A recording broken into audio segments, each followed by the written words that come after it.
Hey, what is up, everybody? It is Uncle Matt here tonight, previewing tomorrow's matchup between the Tennessee Titans and the Jacksonville Jaguars.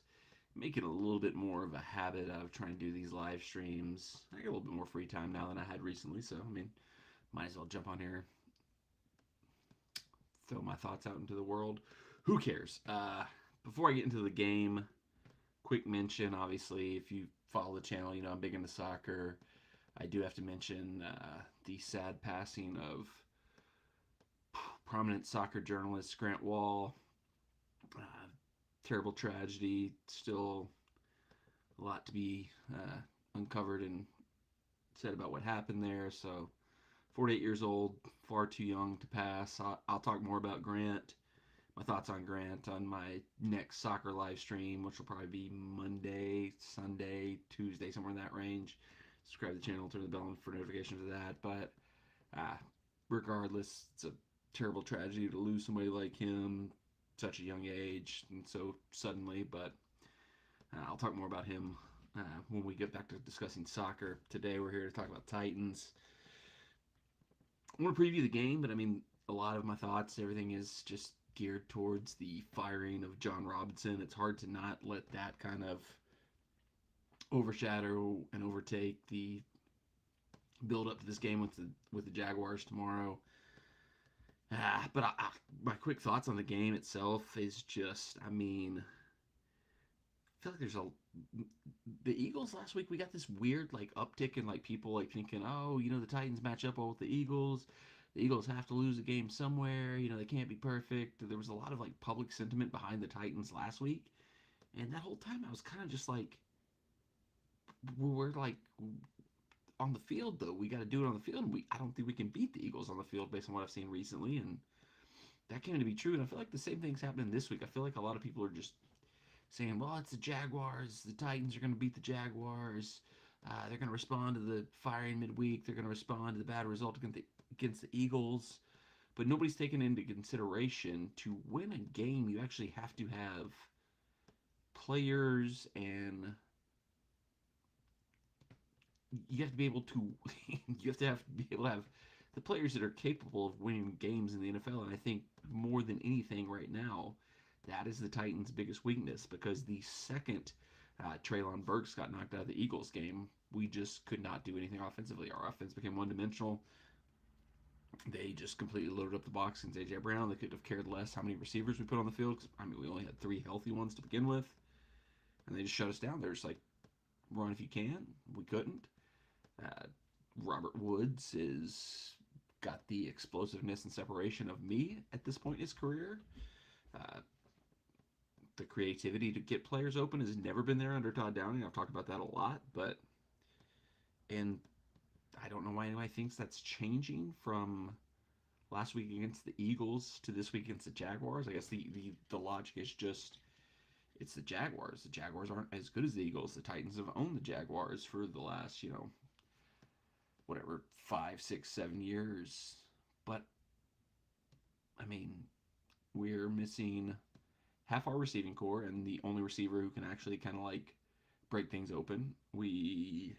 Our offensive line has been terrible all season long, and now they're don't even have the relief of maybe having receivers who can get open to help them. We've seen that teams are just stacking the box and just saying, 8, 9 in the box, beat us if you can, Derrick Henry, and we can't because the offensive line is terrible, and he can't do it all on his own. So none of those things are going to change against the Jaguars, who have a adequate defense. They've got good players. They've got Josh Allen, the defensive version of Josh Allen. They've got the first overall draft pick who's been kind of hot and cold for them this season. I can't remember his name. Walker, is that his name? Something Walker. But they've got Miles Jack is still there. They've got quality players on the defensive side of the ball, and we've got no quality players on the offensive side of the ball. So even if they had no good defensive players, we'd still be in trouble. But they've got solid enough defensive players that they're going to give us trouble. And on the offensive side of the ball, Trevor Lawrence, he got hurt last week, but prior to that, he's started to look like getting somewhere close to the quarterback they hoped he would be when they drafted him. Christian Kirk, is he worth the money they gave him? I don't know, but he's been solid all season long for him. We've got beat and torn up by worse receivers than Christian Kirk this season on the defensive side of the ball. And now we don't have Christian Fulton. Now we don't have Caleb Farley. Now we don't have Elijah Molden. I don't know. There's a lot of people who like. I get little. And I'll say I'm one of them. I'm guilty. I jumped the gun as soon as like the John Robinson fire went down. As soon as some of the stuff, I was like, "This is it. This is the spark. We're gonna come back. You know, it's gonna be the pop." I saw a bunch of people say, "Jump on Titans -3.5. This is the spark they need here." And then I was like, so I jumped on it. I bet it. Shouldn't have, because now the more I've thought about it, I'm like, what is that really going to do to the team? What is that really going to do? Is that going to heal up Danico Autry? Is that going to heal up Jeffrey Simmons? No. I mean, it's the ways in which the Titans can win the game tomorrow are basically just hoping the Jaguars are just way worse than us. Like, we're not a better team than the Jaguars right now. So we just have to hope that somehow they end up being worse than us is the only way the Titans can win tomorrow. So I'm very down, very remorseful, very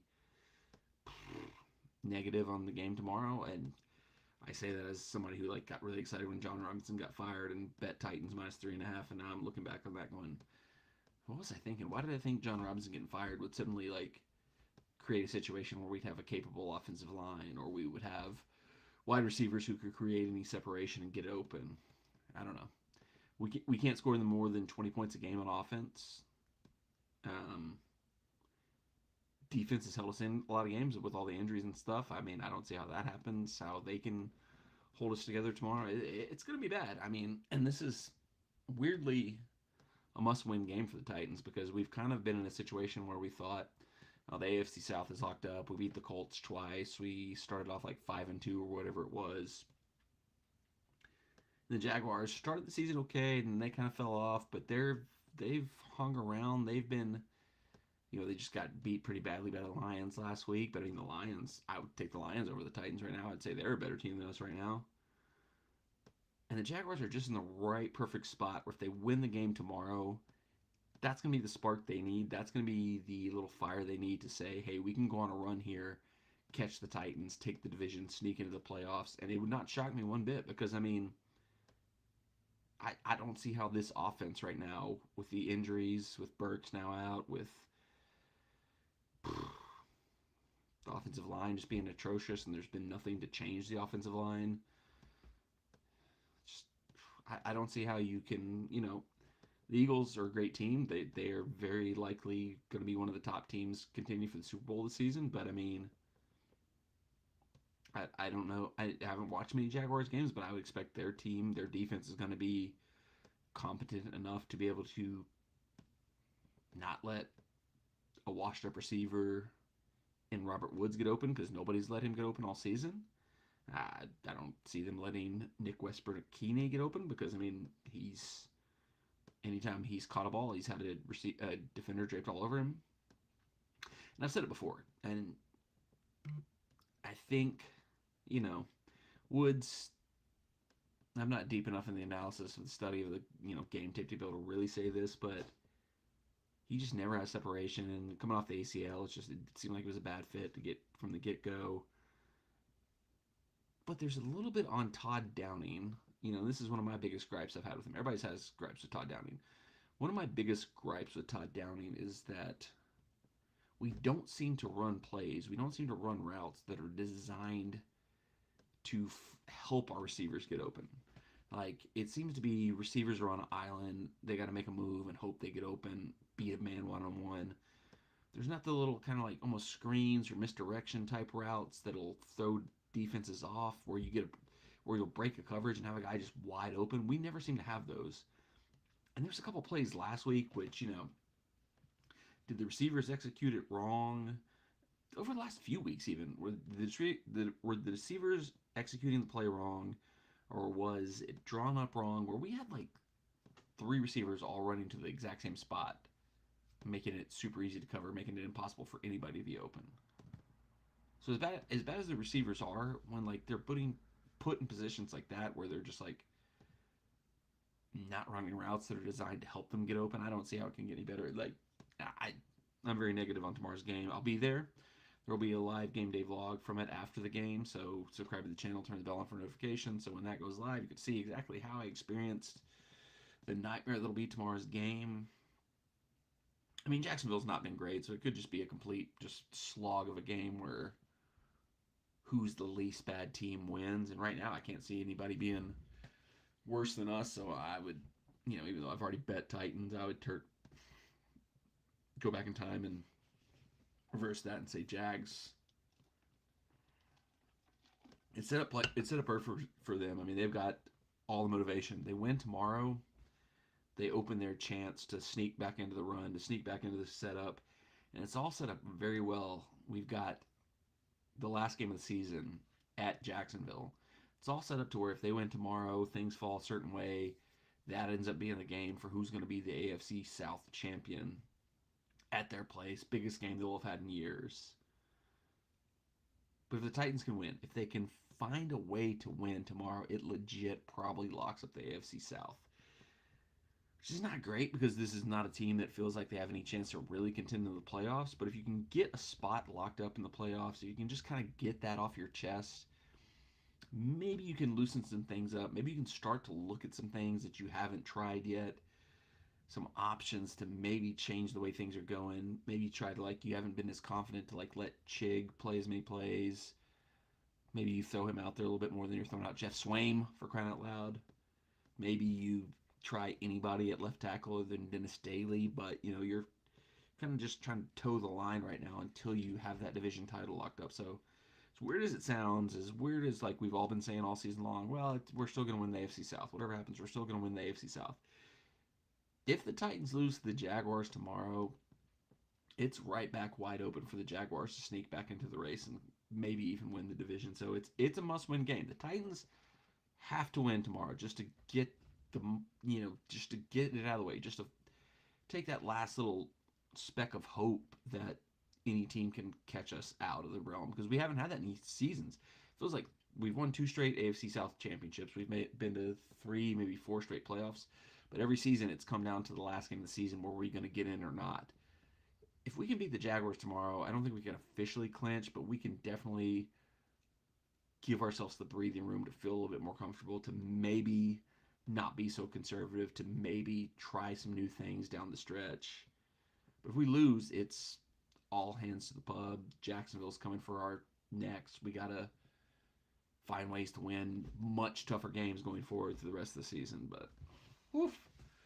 And then next week we go to Los Angeles, where, the Chargers haven't been good this season, but going back to the Phillip Rivers days, the Chargers have always been kind of one of those boogeyman teams where whatever was going good for the Titans, we go to LA, we go to play the Chargers, they always seem to win. So get this win at home to pretty much lock up AFC South and just let the rest be what it is. But I do not feel confident that we can do that, just because, what is there to be confident in based on what we've seen the last few weeks and the injuries that we now have with Burks out, Kyle Phillips starting back. People are getting really excited that Racey McMath is coming back. 2 career catches. I don't know where the hype for him has come from. He's been a guy for the last 2 years. It was once he gets healthy. And I was I don't know that I've ever actually seen him take a snap or do anything in the world, but he's got 2 career catches, but everybody seems to think he could be the Messiah coming back to save the Titans, and I don't see it. I don't see it. I'd be really excited if it came true, but I don't know where the great hope in Racey McMath comes from. Whatever, we'll see. I'll be there. We'll have the follow-up tomorrow from the vlog of whatever happens to the game there. I do want to speak a little bit more about the actual firing of John Robinson, because there's been a lot of stuff that's come out, and it's hard to really decipher what's true, what's not, because all these different sources, all these different reporters have different, stuff that they've heard, and some of it surely comes from different sources. Some that'll want to make John Robinson look better, some that'll want to make the team look better, some that'll want to make Vrabel look better. These things tend to get leaked out by people that are close to people in the organization who want to protect the people. So there's people close to John Robinson who are probably leaking out things that'll make him look favorable. There are people close to Vrabel who are leaking out stuff to make him look favorable. There's people close to Amy Adams-Strunk who want to make her look favorable. So you got to kind of decipher from what you see. You got to pick together from pieces and say, okay, this piece here makes sense, this doesn't. I'll take this piece, bring it over here. This piece makes sense. This piece doesn't. I'll bring it over here, and you kind of put a puzzle together. And you don't know because I mean, ultimately, everybody's going to like keep their mouth shut and never really reveal the truth. But you can kind of piece certain pieces of the puzzle together and come together of what your idea of what really happened was. One thing I heard a lot this week about the response to John Robinson being fired was some of the moves that ended up being failures. You know, people were like, well, you know, they were failures, but at the time, the public, everybody was really excited about it. They're talking about like signing Jadeveon Clowney, trading for Julio Jones. That's true. You know, I personally myself, both of those acquisitions, I probably looked at just from a wide perspective. And we're like, yes, yeah, Jadeveon Clowney can help our pass rush. Julio Jones could be the threat that could really open us up and give AJ Brown help on one side and open up things for Derrick Henry. And those both turned out to be wrong, but it makes me when I heard how so many people that were saying like, oh, we all thought these were good moves. We all thought, nobody was criticizing those moves at the time. It kind of made me think about like the way gambling works, the way betting works. If you were, find out that the public is heavily on one side of a bet, you're probably on the wrong side of that bet if you're with the public because Vegas always wins, the public always loses. And one of the things the media always loves to tell us, especially the local media here in Nashville, is that, oh, you idiots, just calling into the radio shows, going on your podcast, doing whatever you're doing, don't know what you're talking about. You're all dummies. The organization's smarter than you are. But then they're all at the same time going, well, we all thought this was a good move. We all thought this was a good move. So kind of like I'm saying, if, the public all thinks something's the right idea, the right move, maybe that should be a red flag. Maybe that should be like a thing. Like, because we're all supposed to be dumb. We're all supposed to not be as smart as the general manager, the coach, the offensive coordinator. It's like, oh, well, if it was so easy to be an offensive coordinator, all you dummies on the internet, all y'all idiots on Twitter would be one. Well, we all thought signing Julio Jones was a good move. We all thought Jadeveon Clowney coming in was a good move. They were wrong. So if we all, who were all dummies and too stupid to be general managers, all thought John Robinson was making good moves on those, maybe that should have been a sign he was wrong from the get-go and he shouldn't have been making those moves. I don't know. Just something that popped in my head when I was hearing everybody over and over again this week in like podcasts and local radio saying, well, nobody thought those were bad moves at the time and they just turned out bad. And it's like, well, if all those dumb idiots all thought John Robinson was doing the right thing, maybe we should have known that was a sign he was doing the wrong thing. I don't know. The AJ thing obviously is a huge part of this. It can't not be, especially coming off the Eagles game last week. I've been of the belief from things I've, read from people that I trust in the media that there was a degree to which AJ just wanted to leave Tennessee and it was going to take something really special to make him decide to stay. I, feel like, we know he had a relationship with Jalen Hurts. We, can probably deduce that he would have liked to go to a team like the Eagles that was going to be more committed to winning than what we've clearly shown we are and be more committed to throwing the ball than we are. So that part of it tracks. Was he 100% just like, I'm not going to sign no matter what? That part I don't know, but there was a report that came out, from a Titans YouTuber that the reported $16 million plus incentive offer that apparently has been widely reported as what was the initial offer to A.J. Brown was always meant to be just the baseline, just the bottom of the barrel, like this is the starting point offer. But that our cap guru, Amy Adams, the owner, everybody basically who would have to sign off on any type of big contract like A.J. Brown's would have been authorized, had basically said, not necessarily break the bank, but they had opened it up to give him a much bigger deal than what apparently we offered. There's been reports that he never got the bigger offers, that he got the initial kind of 16 plus incentives and then just never was told about the second offer. And, I don't have any sources. I don't know anybody in the organizations. I don't talk to anybody.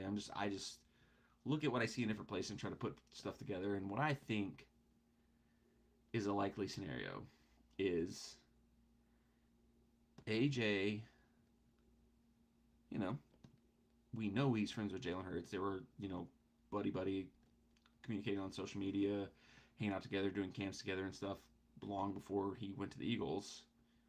You know, probably got it in his ear from Jalen. Hey, I think the Philadelphia would be interested in getting you in if that's a possibility. And maybe John Robinson. I would say definitely John Robinson. Probably, he's a little bit of a. He's not been great about re-signing our players. I mean, I think historically, you look down the track record, we rarely ever re-sign any of the players he's drafted, whether it's because they ended up sucking or he opted to not re-sign them because they were not worth what. I don't know. I mean, Corey Davis, Jack Conklin, just go down the line. The players he's drafted, I don't think he's ever had a first round pick that he drafted sign a second contract. Later round picks, maybe even worse, but whatever. So I don't know that he's necessarily got a good track record with negotiating with re-signing players because most of them have gone. So I think maybe he thought, this is the baseline. Let me throw this at AJ, see where we go. Start from here, and that's a logical thing to do. Say let's start at the bottom. Let's work our way, find the middle ground. And AJ maybe was already kind of leaning to wanting to go somewhere else anyway. And so when he gets that super low ball offer, initially he just says, I'm done. Nah, if that's all you're going to offer me, I don't even want to talk anymore. And that's been widely reported that he had stopped communicating with the team. He had stopped responding to any responses from the team. And if you kind of think about it, the two sides of that make a lot of sense. That makes sense that J-Rob, not known for his negotiating skills, might have overly lowballed AJ. It's just kind of like a starting bid, just thinking he had to try to get the upper hand. And AJ maybe already kind of thinking in his head he wanted to leave no matter what. He might have just taken that and said, this is all I got. This is my out. I can say this is all they offered me. They disrespected me. They, only think I'm worth this. I don't belong here, blah, blah, blah, blah. And it all goes downhill from there. And so obviously, one of these things that came out in one of the other YouTubers' reports was that there had been multiple levels above that initial $16 million plus incentives that were authorized to offer AJ Brown, but it never got to that point either because John Robinson never told AJ about that, or because once he got that first low ball offer, AJ cut off communication. So that's kind of where it gets a little murky. Adam Schefter, I don't know if it was Adam Schefter or somebody reported that but somebody said at some point in time that Amy Adams Strunk wasn't aware of what was going on with AJ Brown, which is just not true because she's in the draft room. She had to be sitting right there unless Mike or James Robinson or John Robinson went off the side. I'm like, hey, I'm going to trade AJ Brown. Don't tell Amy. Which we know didn't happen. I think what is more likely, and now looking at these different reports, different stories that have come out, is that she wasn't as aware of what led to the trade. I can't imagine she didn't know that John had decided to trade him, that John had decided to, that we couldn't re-sign him in his mind, as I don't know how much she knew that maybe he hadn't been offered what he probably should have been offered to stay. And I still have my doubts of if he really wanted to stay, no matter what he got offered. I heard some stuff early on that made me think he was going to go no matter what, or he was going to try to force his way out no matter what. But who knows now? But I do believe now, with those stories coming out, with just the way that firing of John Robinson went down, that something happened because he just got a contract extension in February. So something between February and December caused Amy Adams Strunk to lose faith in John Robinson, because you don't give somebody, I believe it was a 4-year contract extension, and then fire them just only 6, 7, 8 months later without something majorly disruptive happening, without and her statement, and then she did the interview with Teresa Walker where it was basically just essentially saying they thought he had gotten them to the point he could get them to, and there was a ceiling or whatever you want to call it. But I think there had to have been something where there had to be a moment or an issue or maybe a couple things that led up to where she lost faith in him, lost trust in him, and I could see if she got the reports later that the reason AJ got traded is that we lowballed him and didn't give him the proper offer from the get-go, being like, wow, I didn't know that when we agreed to trade him. I didn't know that he was adamant to leave because we lowballed him. But I think one of the other issues, and that this was kind of tied to the AJ Brown reports, is that the AJ Brown contract negotiations also have caused delays and slowdowns and issues with the Jeffrey Simmons negotiations. So I wouldn't be surprised if, seeing what happened there led to concern that this happened with AJ. We don't want it to happen again with Jeffrey Simmons. Let's make the change now. Let's get John Robinson out. Let's get a new GM in to make sure this next big key player that we need to retain gets retained. I don't know. We don't know enough to know what really happened. Those are just all little pieces of the puzzle that I kind of put together and kind of just in my brain have decided are, possibilities. I think I would not be surprised. J. Rob's got his defenders. I think there's no doubting how he turned the franchise around, how he got the franchise out of the gutter back to being, a playoff team and borderline a contender for knocking at the door of going to Super Bowls. But I almost think it's in his best interest, really, that he got fired right here, because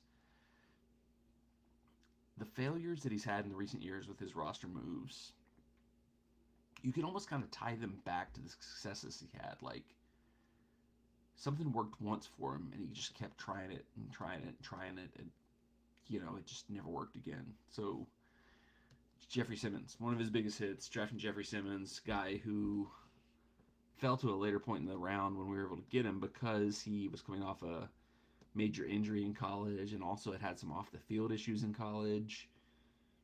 He's a player who could have easily been a top 5, top 10 pick had he not had those issues. And John Robinson was the one who said, forget that, let's go for it, let's draft it. I know what his talent is, let's get him in. Let's let Mike do his magic with him and turn him into like a top tier player. And that worked.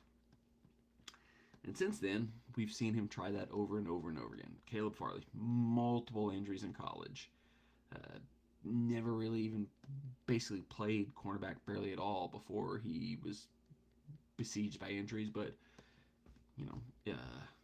John Robinson said, this is a guy I like him. I think we're stealing him late in the round because he's fallen because of injuries. Let's get him. Complete bust. There's just no way you can say it like at this point. Even if he comes back at all, like you can't envision a scenario where Caleb Farley is going to have any major contribution to the Titans. Like cap wise, there's no way they cut him next year. But he's coming off 3 back surgeries and 2 ACL surgeries, and he's like 24, if that. You just can't be the same level of an athlete you are with those 5 surgeries already on your record. So he could come back. He could be a contributor. He could be a decent NFL player, but there's no way he's anywhere worthy of what we drafted him to be. And, before he got injured this season, he'd already been benched because he wasn't playing well, because he just could not grasp NFL defensive concepts. So, he's complete bust. Isaiah Wilson, who's to say? I actually saw some reports this week that Vrabel was the one who pushed for Isaiah Wilson, and that just is, I don't know. Like I said, I don't have any insider information. I saw a report that was part of it, was that Vrabel wanted him. That makes no sense to me, because nothing we've ever seen of Isaiah Wilson would make you think he's a Vrabel type of player. Unless Vrabel just looked at him, liked him, his raw talent, just said, I can fix this guy. I want him. I want a reclamation project. That's a huge disaster of a pick. That one, and we're still reeling from it. That's why our offensive line is so bad right now. If your first round right tackle you drafted 2 years ago turned out to be really good, this offensive line would look 100 times better, but we've been crippled by that for 2 years. But that's another one where off the field issues, kind of character issues. J. Rob said, this is a steal. He fell to us. This is a steal. Let's go get him. Tannehill. trading for Tannehill when Tannehill was apparently this broken player that nobody could, salvage from, and you know, gave up basically nothing to get him. That's been another recurring thing that J. Rob's tried to replicate. Because that one worked out really good. For whatever it's worth. Has he been one of the best quarterbacks in the league? No, but he's been the guy that's got us back to contention, got us to the top of the AFC South for the last couple of years. A few interceptions away from maybe getting a better run a couple of those years, but it was a hugely successful trade. But I think there's been a couple examples of him trying to replicate that. Julio Jones. You could even say like Clowney, the signing of Clowney when he was kind of broken down. Like, we can get these broken down older players back in. We can fix them. We can make them better. We can do this again. I think John Robinson just like got stuck in the mold of what had worked before for him and just kept going back to that well, just saying like, okay, players who are slipping down the draft board because of injuries or off-field issues, we can get them in. We can fix them. Can we go trade for a veteran player who maybe other people think is done for? It worked with Tannehill. Let's try it again. Didn't work. Let's try it again. Didn't work. Let's try it. Didn't work. So I think, I mean, you don't turn a franchise around the way John Robinson did without having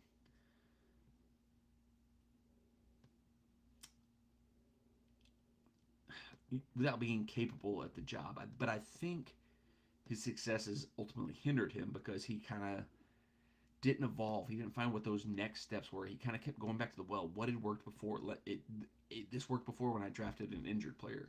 This worked before when I traded for like a busted veteran that maybe people thought was done. And he never found that next step of like identifying who was a good free agent that wouldn't cost much that we could get in and steal. Who was a free agent that was worth spending for, that was worth breaking the bank for to get in. He didn't seem to get that next step. And I think, and I hope for him because I like him. He seems like a great guy. I wouldn't be surprised to see him get another job and to be very successful at his next job because I think this gives him the opportunity to kind of like reflect on this and say, what went wrong in Tennessee? Because so much went right, but where did I go wrong? And kind of figure out those next steps. I think a big thing was obviously not retaining players. We can go back to the Jack Conklin signing. We have not had a right tackle since we let Jack Conklin walk. Corey Davis, never lived up to being the number 5 overall pick, but we've never had a receiver out, capable of lining up next to our top receiver other than him. Just not being able to re-sign those guys is just such a huge, huge flaw. Not being able to rebuild the offensive line after initially kind of building a solid one, huge, huge flaw. Just kind of going back to the well, like I said, of trying to strike gold multiple times with the formula that had worked for him a couple times. He's gonna have to go back out. He's gonna have to reassess and kind of figure out, what the next stage was. And I think another thing with him, like, I've heard a lot of people say we've got a person. I can't remember her name off the top of my head, so apologies to not be able to like name her by name, but we apparently have one of the most respected salary cap gurus in the NFL on our staff, in our organization, in terms of like someone who knows how the salary cap works, knows how to analyze the salary cap, knows how to do all the things you need to do to make the salary cap work for you. And we've weirdly seemed like always been borderline right up against the edge of the salary cap with a not good roster. Like we've let players go because we couldn't sign players back. We've not gone after top free agents because we didn't have the cap space. We've always seemed to toe the line of having cap space when our roster hasn't been that good. And I got to think that some of that has to go back to John Robinson mismanaging certain things. I saw some stuff saying that the Julio trade in particular really disrupted the cap because it led to a restructuring of Tannehill's cap that made him a much bigger cap hit than he ever should have been. Once again, these are things that are way above my head, way that I don't understand. I'm just repeating things that I've read. But I mean, you can just see it from the fact that, like, when we restructured Robert Woods' deal to free up, like, $3 million in cap space or whatever it was, like a couple weeks ago, and everybody's like, oh, we're going to make a move. And everybody was like, no, this is literally just a move to make sure they can pull some practice squad players off other teams when they need to. It's like, this is not a good enough roster to be towing the line of the salary cap limit. And you look at the Rams, you look at the Bucks, you look at the Chiefs to an extent, you look at the Bills to an extent. You're like, the salary cap, and I've said this on other videos, other streams, the salary cap's not real. There are ways to manipulate the salary cap to do whatever you need to do. Like you can ultimately do pretty much whatever you want to do in the NFL at this point in time, in my mind, with the salary cap. That's just seen multiple teams do it, and we don't seem to do it. But from what I've heard, we have somebody who knows how to do it if we want to do it. And it almost going back to if if John Robinson lowballed AJ out of the gate with that $16 million plus incentives offer, it almost feels like the alpha male and John Robinson just wanted to be the top dog, just didn't want to necessarily always